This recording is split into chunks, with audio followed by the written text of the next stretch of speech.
Halo semuanya, selamat wayah kieu ya dimanapun kalian berada.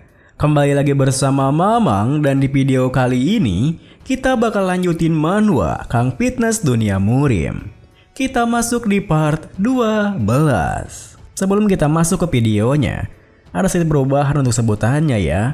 Dimana yang awalnya kita sama ratakan nyebut mereka semua biksu, sekarang ada yang diganti menjadi mong ya. Soalnya penyebutan biksu lebih identik dengan seorang biarawan yang memupuskan dirinya untuk hal-hal yang spiritual. Sedangkan seorang mong adalah seorang spiritualis yang menggabungkan peran antara biksu dan juga prajurit. Singkatnya, mong itu biksu petarung lah ya. Oke, Markimul, mari kita mulai. Di awal video ini, kita beralih pada seorang pria paruh baya yang nampak sedang perhatikan jalannya ujian di atas sebuah bangunan yang lumayan jauh dari arena ujiannya. Di mana sembari menikmati minumannya, pria itu bergumam, aku penasaran, kenapa kuil ini terdengar berisik sekali? Kupikir abot akhirnya menggila dan mengadakan pesta minum. Ternyata sekarang adalah hari ujiannya masuk. Oh, lihat belut licin itu, dia menghindari semua serangannya. Wah, bocah itu, orang idiot yang mirip dengan Hedam. Dia. Lihat ekspresinya, ini sangat menarik. Dia milikku.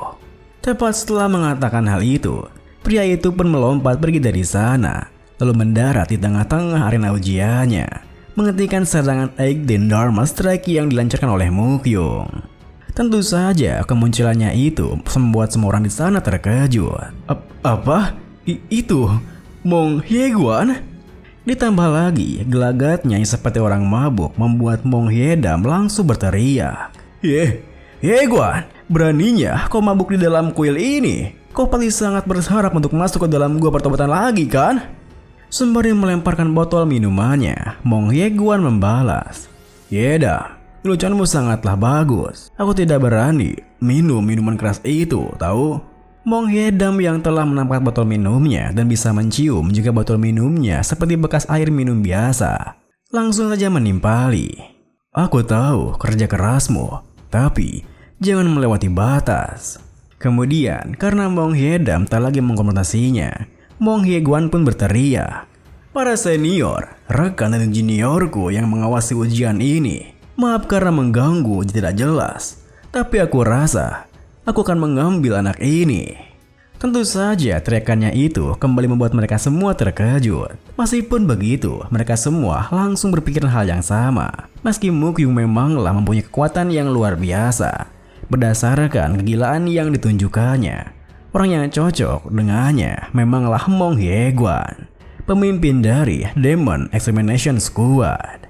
Mereka adalah satu-satunya di kuil Shaolin yang mendapat pengecualian dari larangan mencabut nyawa dan berjalan di jalan para asura, tempat berkumpulnya orang yang menghabisi hal yang mengerikan dan jahat yang tidak mungkin dibimbing untuk melindungi dunia.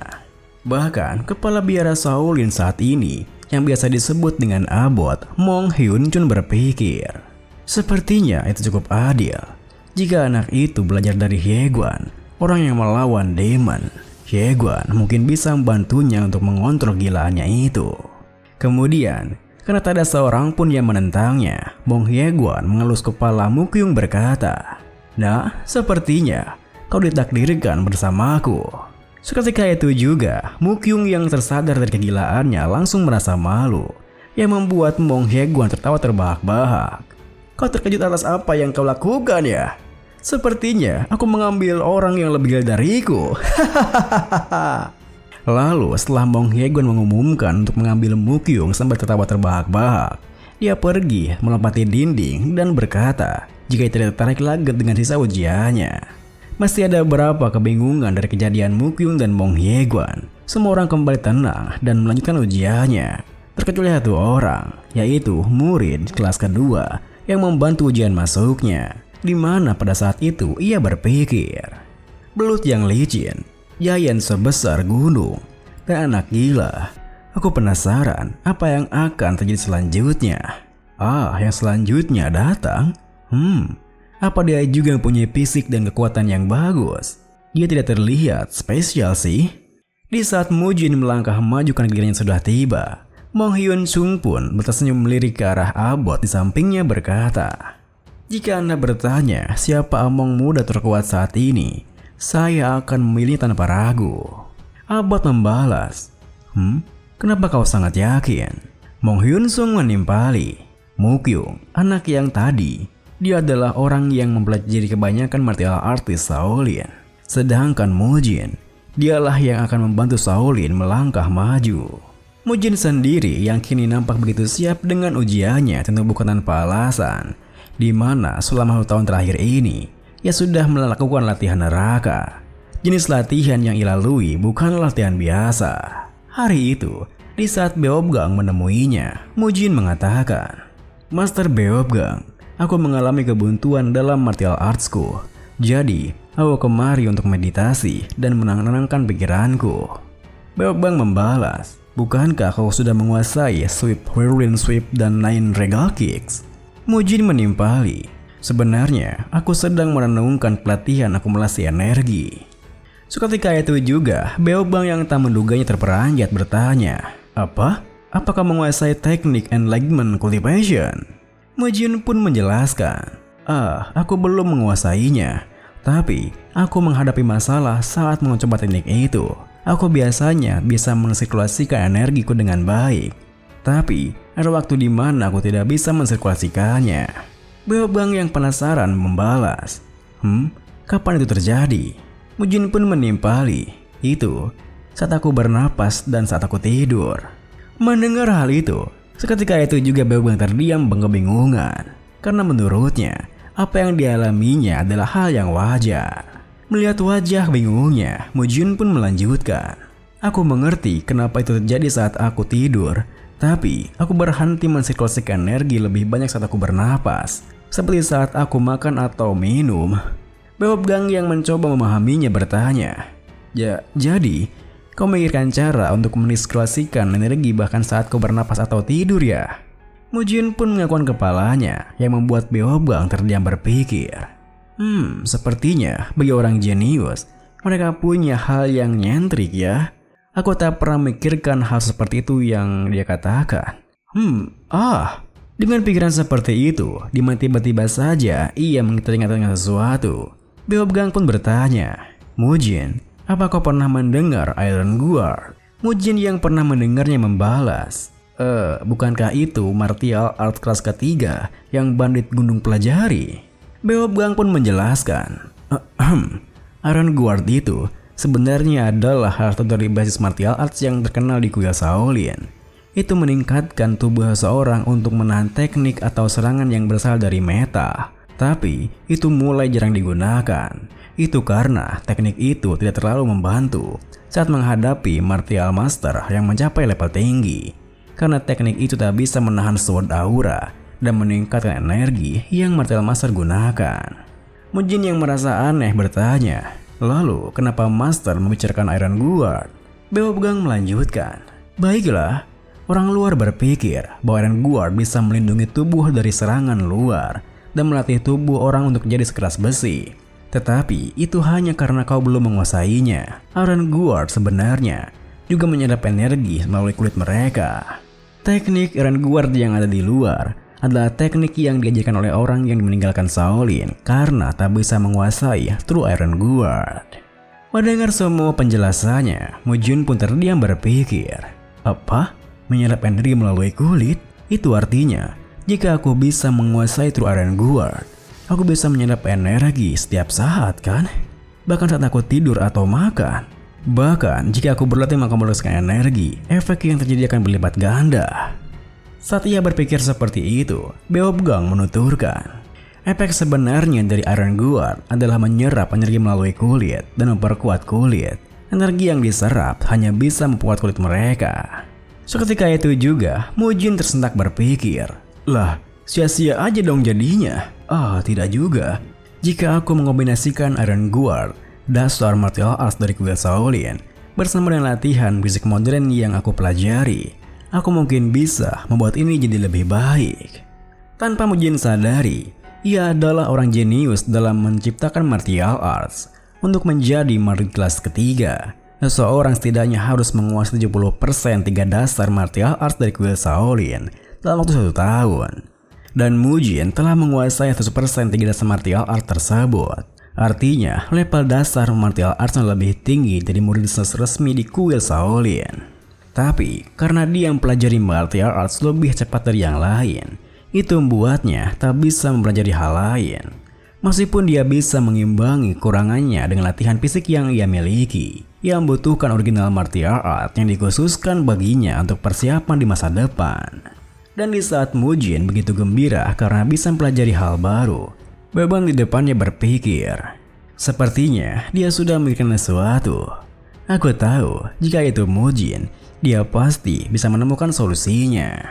Dengan begitu, karena Mujin memintanya untuk mengajari teknik Iron Guard, Beobgang pun dengan senang hati mengajarinya. Hingga ketika Mujin berlatih sendiri, Gung yang merasa aneh pun bertanya pada Muyul. Hei Muyul, kenapa dia bertingkah aneh lagi? Kenapa dia melukai dirinya sendiri? Muyul membalas, dia selalu seperti itu kan? Mogung menimpali, memang benar sih, sejak awal dia memang seperti itu. Pada saat itu, Mujin yang memukuli dirinya sendiri tentu bukan tanpa alasan, di mana ia berniat harus terbiasa dengan serangan pada tubuhnya agar bisa melakukan teknik Iron Guard, dan ia mungkin bisa mengetahui caranya menggunakan energi yang ia serap agar bisa menjadi sesuatu yang bebas ia gunakan. Kita kembali ke masa sekarang, di mana murid kelas kedua penguji ujiannya nampak terkejut dengan melihat energi milik Mujin yang begitu banyak. Meskipun begitu, Mujin sendiri berpikir, energi yang aku kumpulkan melalui latihan akumulasi energi dan metode untuk menggunakan energi itu adalah martial arts kolaborasiku sendiri. Akan kutunjukkan pada kalian semua di sini. Sementara itu, bersamaan dengan Abot yang merasa jika perkataan Mong Hyun Sung membuat mereka seperti sedang bicarakan seseorang yang dahulunya juga disebut orang yang akan memajukan Shaolin. Seorang murid Shaolin yang menggendong pria tua di punggungnya tiba di aula Arhat, di mana ujian masuknya masih berlangsung. Pria tua di punggungnya pun berkata, "Hoho, maafkan aku, semua ini karena aku ingin melihat ujian masuk ini." Murid Shaolin itu membalas, "Tak apa, tidak masalah." Pria tua itu menimpali, "Tapi, kau membutuhkan waktu yang lama karena kau harus menggendongku." Murid Shaolin itu melanjutkan, "Hoho, saya hanya menganggap ini sebagai jalan kaki yang sedikit lebih panjang." Namun, karena para murid di sana menghalangi pandangannya, pria tua itu pun berkata, "Bukankah kita perlu mendekat? Beobgon, kau tidak bisa melihatnya dari sini." Murid Shaolin itu sebut saja Beobgon membalas, "Saya masih memiliki banyak kekurangan, jadi saya tidak bisa menilai apakah ada seorang yang bisa menjadi seorang murid. Jadi, saya ingin Anda mewakili saya dan memutuskannya." Namun, belum sempat pria tua itu mengatakan apapun, perhatiannya tertuju pada Mujin yang kini memulai ujiannya. Hingga seketika itu juga, ia berpikir, sungguh keseimbangan yang sempurna. Padahal dia masih sangat muda. Tapi energi itu, apa itu energi lanjutan? Kemudian, tepat setelah ujiannya dimulai, mereka semua dibuat terkejut dengan serbuan Mujin, di mana ia menggunakan teknik non-regal kick yang dikombinasikan dengan teknik Guanyin Strike, menjadikannya teknik baru yang disebut Core Punch. Rasakan ini! Seketika itu juga, bersamaan dengan murid pengujinya yang terdorong mundur cukup keras, Mujin sendiri berpikir, "Aku mengumpulkan kekuatan di tubuh bagian bawah dengan mengkombinasikan prinsip dari non-regal kicks dan sweep whirlwind sweep. Kemudian, aku menggunakan prinsip dari Six Technique of Guanyin Strike untuk menguatkan ini tubuhku agar memperkuat kekuatannya. Akhirnya, aku menggunakan prinsip teknik pertama Chain Punch untuk memberikan dorongan lainnya di pundakku. Ini adalah kombinasi dari berbagai prinsip martial art atau hybrid martial arts." Dengan pikiran seperti itu, saat pengujinya ujiannya telah berhenti dari kedorongannya, Mujin pun langsung menerjangnya kembali, yang membuat penguji itu refleks menghindarinya sembari berpikir, "Tak kusangka dampaknya sebesar ini. Padahal aku sudah menggunakan sebutan energi untuk memblokirnya. Serangan kedua? Aku harus menghindarinya. Lah, tipuan? Kenapa dia mencengkram tanganku? Anjing, cengkraman macam apa ini? Sepertinya aku tak bisa menyimpan energi saat melawannya. Saat penguji itu berusaha keras untuk menghindari serangan Mojin, pria tua yang digendong Beobgon berpikir. Tak kusangka, dia sangat mahir menggunakan kekuatannya dengan sedikit energi yang dia punya. Punch, palm strike, kick, finger strike, punch, stride. Sejauh ini, dia hanya mempelajari dasar martial arts. Teknik kick dan stride hanya dasar dari Shaolin martial arts yang menggunakan satu kaki, seperti sweep, whirlwind sweep, dan non-regal kick, termasuk martial arts yang menggunakan tubuh bagian atas. Dia hanya menggunakan dasar martial arts, tapi dia bisa mendominasi lawannya. Bahkan, daripada mempelajari langkah selanjutnya, dia menciptakan sesuatu yang baru dengan mengkombinasikan apa yang dia pelajari. Itu adalah jalan menuju Grandmaster. Dia sangat mudah, tapi dia sudah menapaki jalan yang sama denganku. Video ini pun diakhiri dengan pikiran seperti itu, pria tua itu pun berkata, Beobgon, apakah bisa lebih dekat ke arena pertandingan?